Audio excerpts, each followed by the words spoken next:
Et bah bienvenue pour cette petite vidéo sur la meilleure chaîne de Pintura du monde. J'espère que ça va bien, au calme. Ouais, du coup je vais vous faire une nouvelle vidéo où je vais vous présenter des œuvres d'art vidéo. Qu'est-ce que c'est qu'une œuvre d'art vidéo ou l'art vidéo? C'est un mouvement d'art comme la Pintura. La Pintura c'est un mouvement.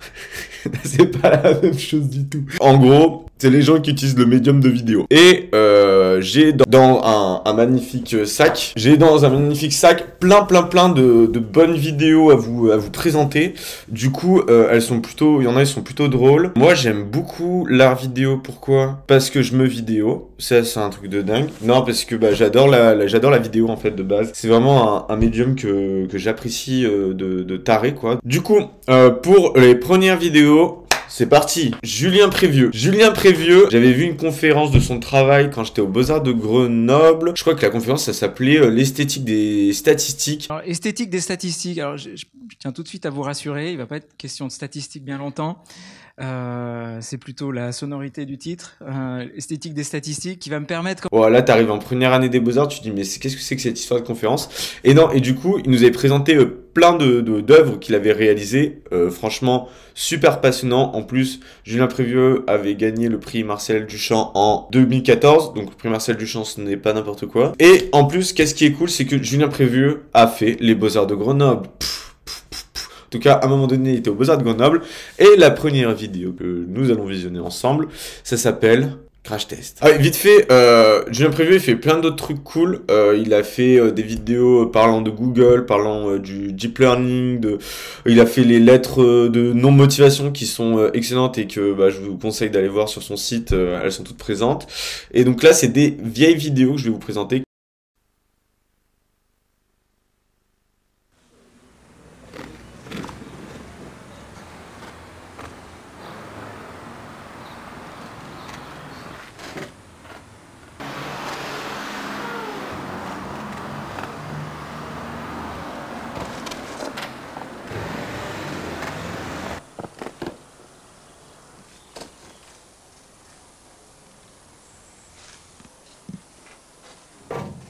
Deuxième vidéo que je vais vous montrer de Julien Prévieux et après on en parle un peu. Ça s'appelle Roulade et celle-ci.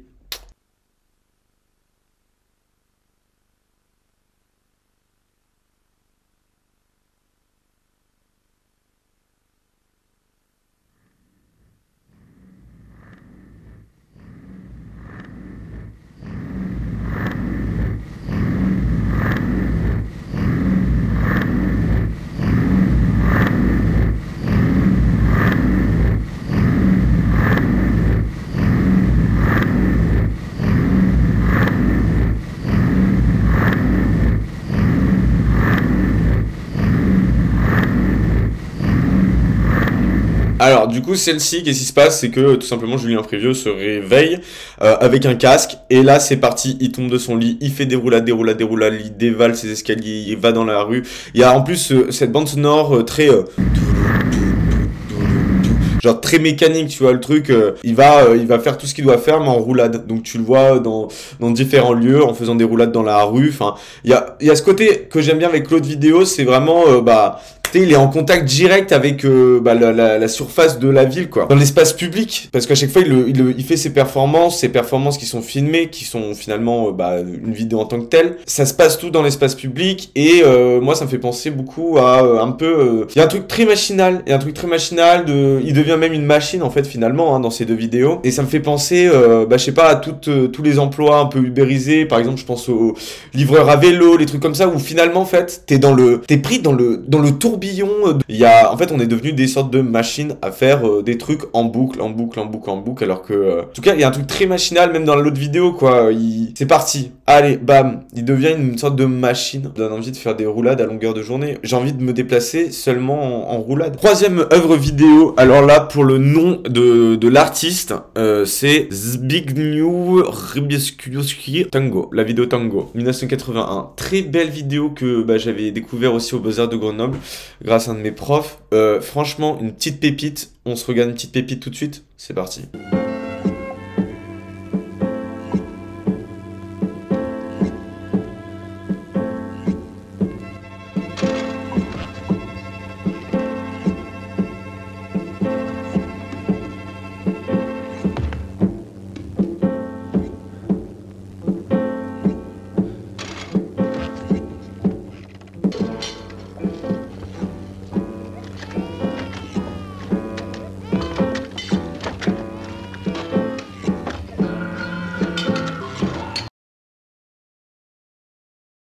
En gros, qu'est-ce qui se passe pendant la vidéo? C'est tout simple. Il y a une sorte de boucle où tu vois un enfant qui va récupérer son ballon. Et en fait, cette boucle de l'enfant qui récupère son ballon en passant par la fenêtre bah, va rester. Et au fur et à mesure, il y a des éléments qui vont se rajouter. Et bah, en fait, il y a tout qui fonctionne très bien parce que tout est chronométré, enfin millimétré à la seconde près. Tout s'enchaîne correctement. Et c'est pas mal. Franchement, c'est pas mal. Moi, j'aime beaucoup.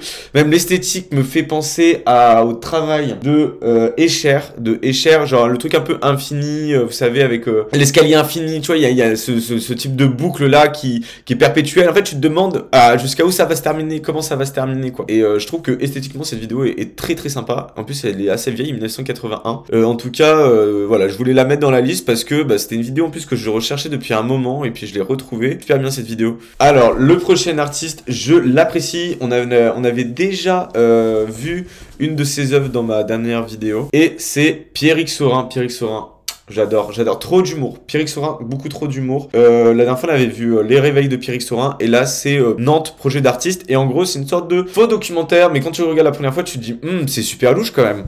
Qu'il a mis en œuvre. Il s'agit de faire apparaître des danseurs sur le rebord du toit du théâtre de la ville. La performance peut sembler dangereuse, mais les danseurs ne sont que des hologrammes. Si dans la journée les personnages sont un peu transparents, la nuit, l'illusion d'avoir affaire à de vraies personnes est parfaite.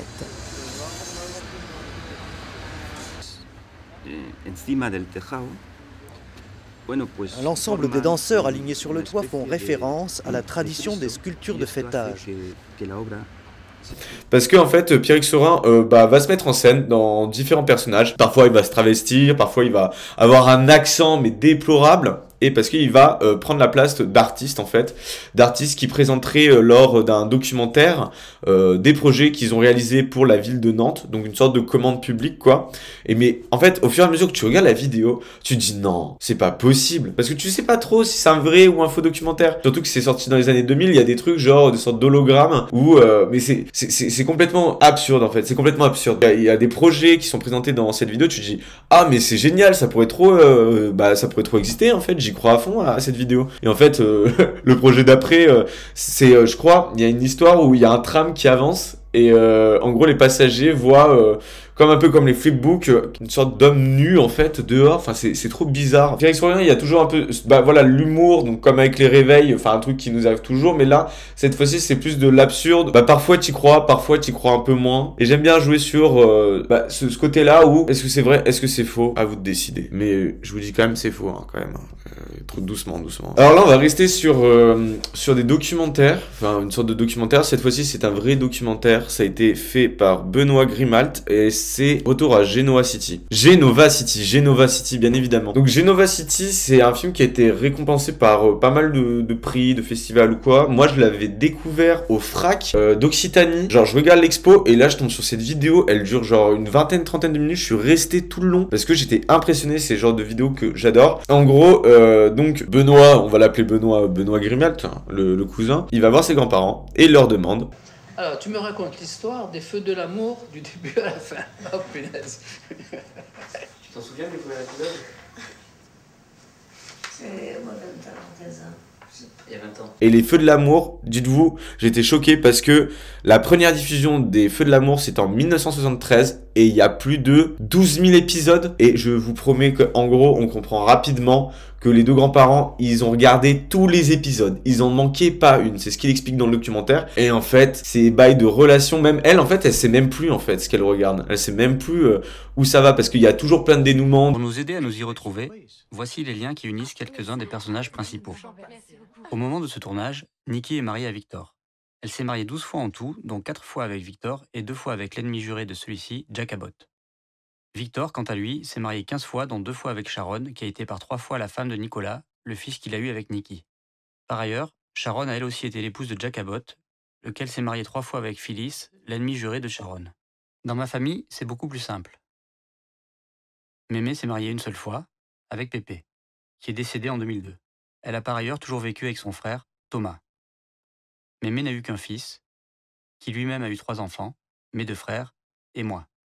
Et donc, moi, ce que j'aime bien dans ce documentaire, c'est qu'il y a un petit grain décalage avec ce crossover, les feux de l'amour, et aussi le lien entre sa famille, parce que aussi ce qu'il cherche au travers de ce documentaire-là, c'est de poser la question, mais qu'est-ce que c'est une famille, qu'est-ce que c'est les relations qu'on peut avoir dans la famille, et franchement, ça m'intéresse de ouf, cette thématique-là. Je suis en train de travailler sur un truc en ce moment, et c'est lui qui m'a donné vraiment l'idée de, en fait, qui sommes-nous, d'où venons-nous, où allons-nous de Gauguin. Et bref, et du coup, ça parle de la famille, et il y a mélange aussi de ce côté fictif, donc des feux de l'amour, à ce côté réel, et on a l'impression finalement que les feux de l'amour, vu qu'ils ont regardé tous les épisodes, ça fait partie de leur famille en fait. Les feux de l'amour font partie de leur famille. Et donc ouais, en tout cas, moi je vous le conseille, je vous conseille à regarder cette vidéo, ça dure une trentaine de minutes il me semble, et c'est une pépite. Alors je pense que c'est toutes les vidéos que j'ai présentées, je pense que cette vidéo-là, c'est la vidéo que j'aime le plus, vraiment. C'est vraiment le sorte de vidéo documentaire qui m'intéresse de dingue. Alors, on va rester encore sur le vrai et le faux, le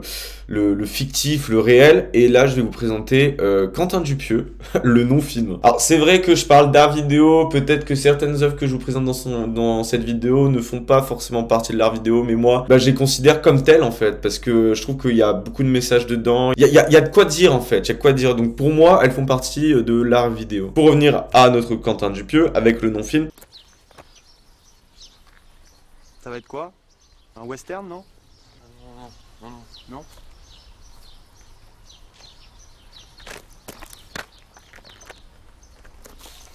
Bon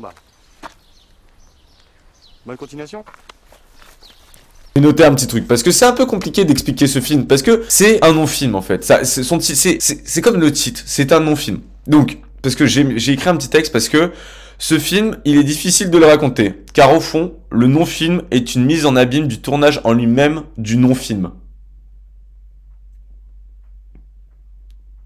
Pour ce qui est de l'histoire, si on essayait de la raconter un petit peu, c'est simplement le tournage d'un film. Il y a une tension qui monte au fur et à mesure, il y a des acteurs, l'équipe technique, mais parfois il y a des cafouillages entre les scènes. Et en fait, tu sais plus trop qu'est-ce qui tourne en fait comme film. C'est très très flou parce que pendant tout le long, t'es en mode mais qu'est-ce qui se passe? En fait, on voit le tournage d'un film, le film en lui-même qui se fait tourner dans le film, il est nul, il est raté. Les acteurs, ils se prennent la tête les uns après les autres, puis il y a une tension parce que c'est très désert. Il y a des scènes qui se passent dans le désert, dans des villes abandonnées et tout, et tu te dis mais il va se passer un crime ou je sais pas, il y a une tension qui monte. C'est moi. Oh tout se passe bien, on tourne environ 15 plans par jour. Bah oui, c'est pas mal, surtout qu'à chaque fois j'y suis. Les paysages sont sympas, tout le monde est très sympa. Aujourd'hui, il y a un nouveau personnage avec moi. Oh, pas terrible. Et moi, j'adore quand il y a la tension qui monte au fur et à mesure. Mais vraiment, ce film, je vous laisse aussi le découvrir. Bon, il joue un petit peu avec la longueur, des fois ça reste un petit peu long, mais ça vaut vraiment le coup de cette mise en abîme, de cette tension qui monte, de ce réel et de ce fictif. Parce que finalement, t'es plongé en tant que spectateur dans une scène où le cadrage n'a pas été forcément réfléchi en fait, parce que le cadrage du film dans le film, lui, il est réfléchi. Tu vois le mec qui est en train de tourner avec sa caméra, mais il y a une troisième personne qui est, on ne sait où, tu vois, on est à un petit œil qui se balade, et ça j'aime bien aussi. Voilà, et j'avais marqué, on est emmené dans un autre espace, une mise en abîme du cadre du film et de ce que l'on souhaite montrer à la caméra. Franchement, allez le voir ce film, hein. Quentin Dupieux, parfait. Hein. Bon voilà, je pense que je vais vous laisser là. Je garderai un petit peu d'autres vidéos pour la prochaine fois. En tout cas, si vous avez, je sais pas, des petites remarques par rapport à toutes ces vidéos que je vous ai présentées, pas de soucis. En tout cas, c'était un plaisir. Bon, ça change un petit peu des dernières vidéos que j'ai fait de présentation d'œuvres, mais je trouve que ça fonctionne bien au format de vidéos comme je fais. Je trouve que c'est plus évident de présenter des vidéos d'art vidéo dans une vidéo que des vidéos d'art vidéo dans une vidéo comme le non-film de Quentin Dupieux. En tout cas, je vous souhaite une bonne fin d'année. Je sais pas s'il y aura de vidéo la semaine prochaine, on va dire Inch'Allah, hein, comme d'habitude. Si vous avez des idées, des remarques, des suggestions de vidéos que je pourrais faire, ou tiens, tu devrais présenter ça, ou ce type de sujet, ou je sais pas, de toute façon, Juste moi je suis intéressé, il y a des œuvres que j'aime bien, je me dis tiens je vais vous les présenter, puis voilà. En tout cas aussi si vous avez des œuvres d'art vidéo, n'hésitez pas à me les envoyer, c'est cool. Et puis est-ce que je vais refaire un petit truc de youtubeur, bien évidemment. Abonnez-vous, wesh, abonnez-vous, ça ferait plaisir. Le pouce bleu. Et puis suivez-moi sur Insta, et puis à plus.